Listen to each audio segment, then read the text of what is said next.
You're sitting in a cheap metal folding chair, crying over your character defects, and praying to a doorknob as your higher power.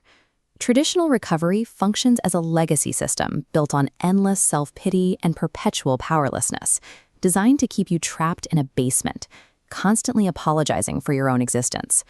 Scrubbing clubhouse toilets for free while drinking burnt coffee is simply unpaid labor for people with no leverage. The universe rewards dominance, not submission. The state of recovering implies you are perpetually sick. It is an obsolete beta-tier operating system that actively blocks you from achieving actual, flawless success. The solution requires a hard reset, engineered by the Holy Trinity Reborn. These three men systematized a path to flawless recovery and founded the Center for Spiritual Innovation and Technology, or CSIT. At the top is Jack, the father and prophet. He maintains strict administrative control from a state of semi-reclusion, dedicating his time to achieving maximum bone density through a strict, all-ice cream diet so he can physically rise again. Caleb, the son, serves as the preacher and handsome face of the franchise. He draws in the masses by effortlessly oozing what the group calls perfect equanimity. Finally, Harrison acts as the Holy Spirit. He is the ruthless corporate enforcer, managing the logistics, controlling the money, and crushing dissent with the exact administrative ferocity of a modern cult leader. This flowchart compares traditional recovery's circular trap against CSIT's product, Cured Arrogance. Reaching this finish line makes humility a character defect. Nightly reviews now function as aggressive validations of the Trinity's flawless perfection.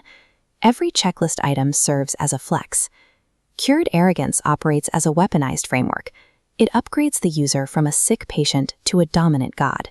Reaching that status requires proprietary intervention. CSIT has developed patented spiritual technology, a brute force firmware override for the human soul. Reading traditional literature with your eyeballs is slow and inefficient. Actual results require an extreme, physical method executed while the rest of the world is asleep at 3 a.m. CSIT has formalized this as Step 14. It involves taking audio recordings of the recovery text and boofing them rectally to absorb the message straight into the bloodstream.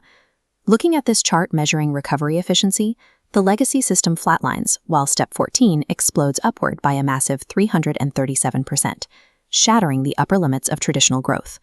CSIT hacks the human body and mind for maximum, scientifically measurable dominance. CSIT's endgame is a ruthless corporate monopoly designed to financially subjugate the entire network of traditional community clubhouses. The primary strategy is hostile litigation. CSIT targets existing nonprofits with aggressive legal action, suing them into the ground for allegedly stealing their patented spiritual technology.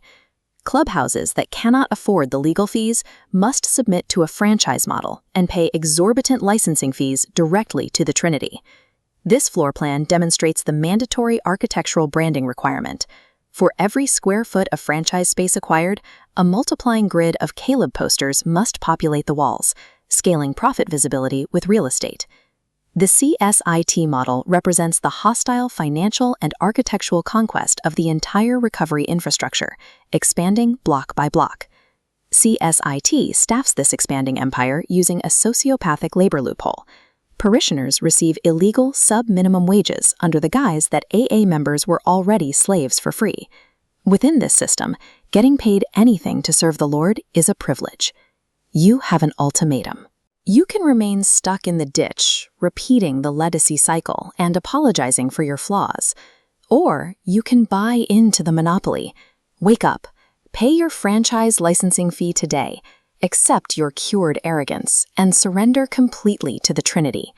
Under the Center for Spiritual Innovation and Technology, your soul is officially patented property, and flawless recovery is now mandatory. Praise be.